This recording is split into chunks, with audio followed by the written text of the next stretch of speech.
and I'm from IOL, and today we are at the Kings of Joburg Press Day. Oh my goodness. Thrills, Jersey, Hollywood, Gollywood, oh my god, it's everything giving lux. Are we sure I'm with the mafia? Am I really with the mafia? But guys, how has it been? It's been a great third season. I'm sure shooting was so fun. Joburg, Cape Town, coming together, new dynamics. One word, if it is possible, about the experience. I am going to repeat my word, epic. Epic. Yeah. Oh, that's a big word. Yeah. You go. I'm coming with another one. Extraordinary. Oh. People know their adjectives. I thought you were going to change it. You were going to change it? Okay, I'm going to go with phenomenal. Phenomenal. These are powerful adjectives. You know, season 3 is taking viewers on a bigger journey. You know, without giving too much away, because we want them to tune in. But I think 3 for me is a number of development. If you look at it as a toddler, now you're at the place whereby you're kind of seeing the personality, who we really are, what we're trying to figure out. How has it just been exploring the journey of 3 seasons, and we have to show why we took long to come back?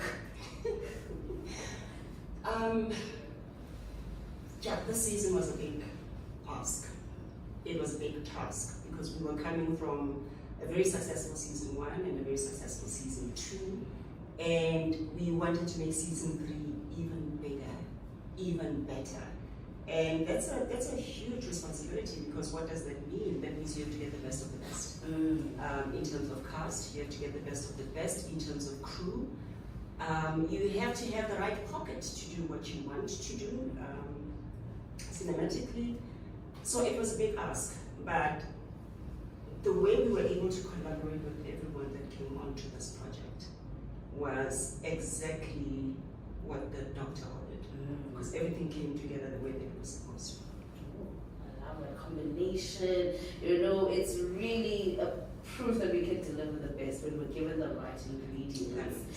You know, this season there's action, there's mystery, and family dynamics. How do you as characters balance bringing all of this commotion together, this pot that makes everything make sense with your character? I find like if you just serve the truth of, you know, what your character, why your character is there, and serve the truth of the story, and then play the moments truthfully, things seem to align the way that they should. I mean, all we really have control over in that moment is to be present in that moment, and then after that, it's editing, it's PR, it's marketing, it's all out of your hands, you know. So I would say, and this is what I got from everyone. Everyone came with a really honest, sincere, heartfelt, intentional, loaded performance, you know, with dynamic and range and variety. So it is special. So powerful.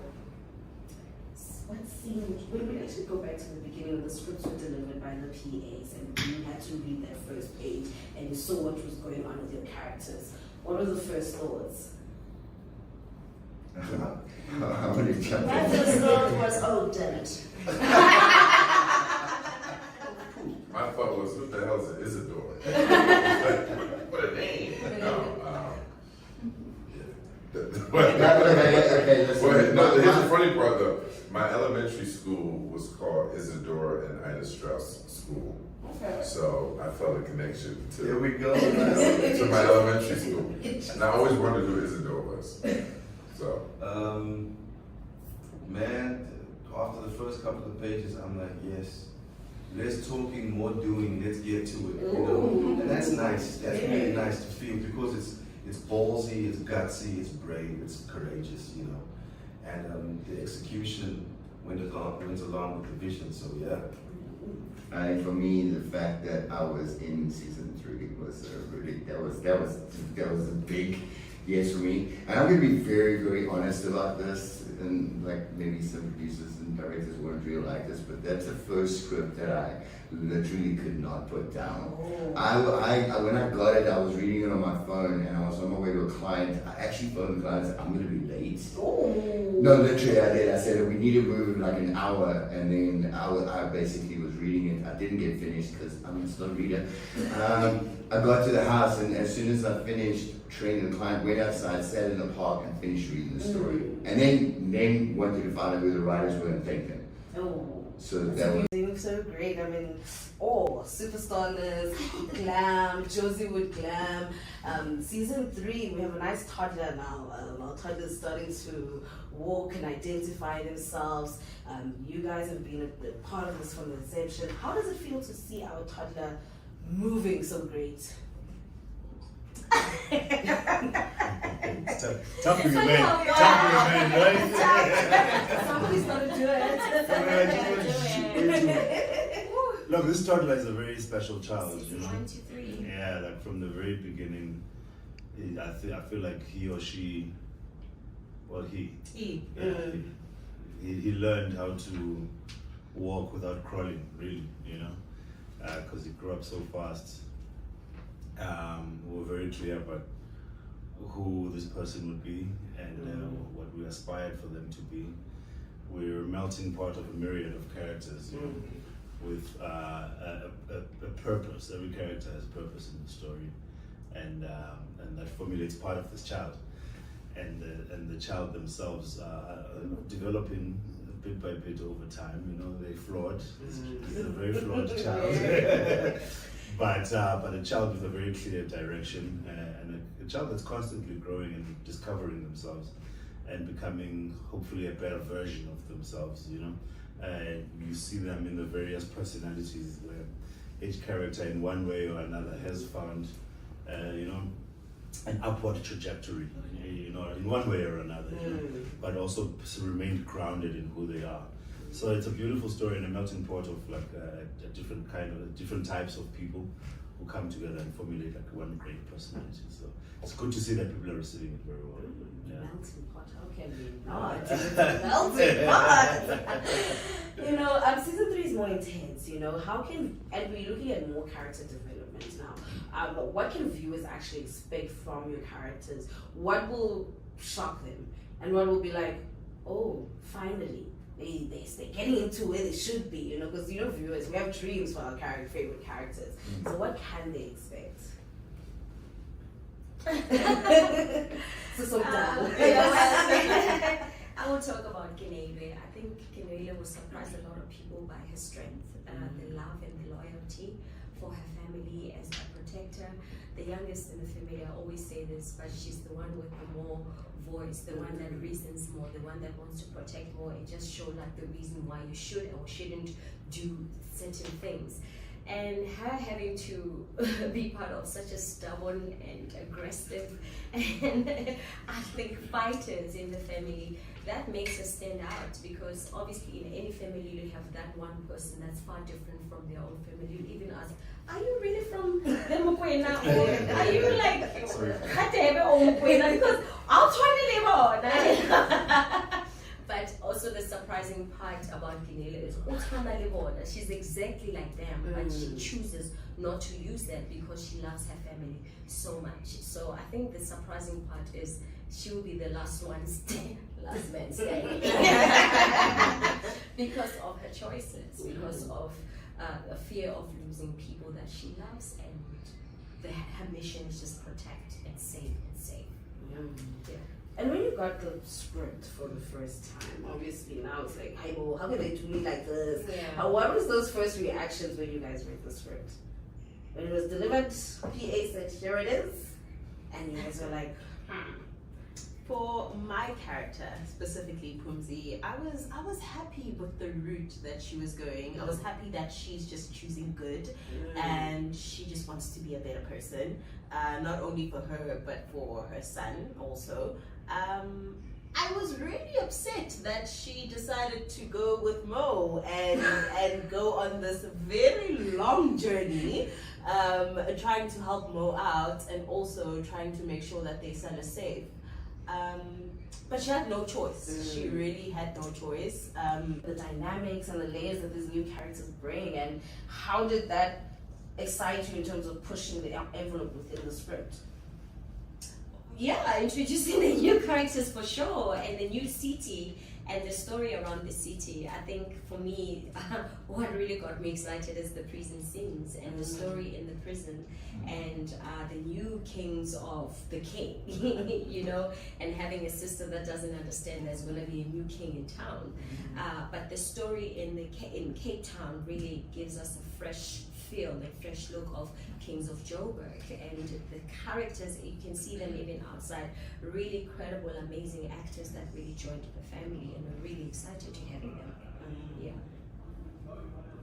So, how is working on a show that has been platformed as international but is South African at heart and everything about it, but you know this is the format you want to bring out to the world? How has this shaped you as an actor and as an actress? And even like maybe going forward and how you deliver the lessons you're learning with the influence of Netflix within Kings of Joburg production? Look, the beauty of having Netflix come to Africa is the opportunity to showcase our talent beyond the normal perimeters, you know.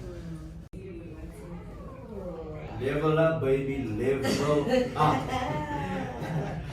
Leveling We're laying down layers. I like that. Yeah. And with season 3, you know, with a 3-year-old, if you look at it as a toddler, they're feeling like they're leveling up. They kind of know what is going on in the world. Tell us about this new season, the new edition. How are you guys bringing the sauce? How's this toddler growing up now? I wasn't getting it, but we're gonna give it to the. You know what the source is for me about this show? It's putting up like a lot of heavyweight actors in one show. There's not one person in South Africa or in Nigeria or the whole of Africa, or even if the show is going to end up internationally, that's not going to see and feel this. You know, it's really a heavyweight caliber of actors. And that alone says a lot about what to expect from Kings of Joburg season 3. It's all from me, Maurice, Paige. AKA OT. Okay, that's what's up. Yeah. Anyone else to add? Or because I like how we say we're leveling up. We are going big, showcasing that we are delivering top-notch quality. I mean, we're not talking about a question if it's going to go international. It is international. We're delivering a product that showcases South Africa, especially. I had such great respect for South African production. However, it's been TV, so it's been locally consumed with global, even though it's global execution compared to the rest of the continent. So it's beautiful to see an execution Pro Max coming up now at this time, at a point where there are platforms like Netflix that can project that quality and that beauty and that excellence, you know, to the world from South Africa. And to add even more beautiful coloring to it is the level of talent, you know, that match that execution. Because one thing to have the execution technically and creatively, but the talent also have to match it, and it's also world class. So it's such a beautiful, you know, cocktail. Also shows how we can collaborate. You know, having the Nigerian angle dimension to it, having the Afro-American angle to it as well, showing that we can be a united front. You know, and take on the world through storytelling our way. Awesome. United front, collaboration. It's the future. Right? It is what it is, baby. Who can eat alone an entire pie with this for all of us to share? A pie is the small way we get a pizza. Okay. Can someone take Maurice's battery? Can they take his batteries out, He's on a high. Can we get some? You know, there's a heavy mix of action, mysticism, and family dynamics. As your characters individually, how do you balance bringing all of these? Because your characters are ruthless, and you also see different sides to them. So how is it balancing all this combination? For me, I'll speak off of my character's journey. Because some of my stories told in prison. That part, you know, required me to obviously go into an instinct of survival, because you know it's a place where I think the way in which we also brought that world to life, it scares you. You know, I mean, the things that the guys were able to bring within those walls in the prisons, you really had, you know, some goosebumps going there when you could feel that their energies were really just up there, you know.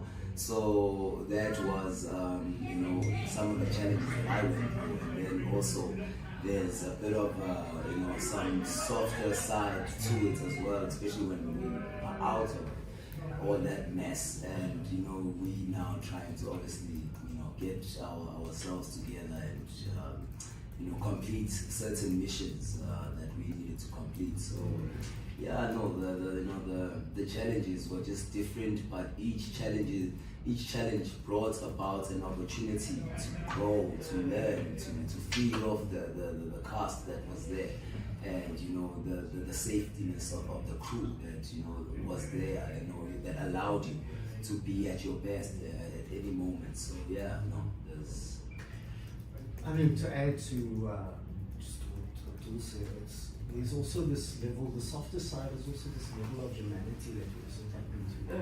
Because every character is conflicted with all the decisions that they have to make at every level. It's not, like you said, there's ruthlessness, but it comes with this thought, how do I approach it? Where do we put it? I mean, my character itself, if he's given a task by Gavin Silent, it's not like he just goes off. I think there are moments of actual softness and humanity, and, like, you know, it's person to person. So it's amazing that we cover all this range of all these elements and themes throughout the season. Yeah, it's not just hard hitting action. You know, it's moments to breathe.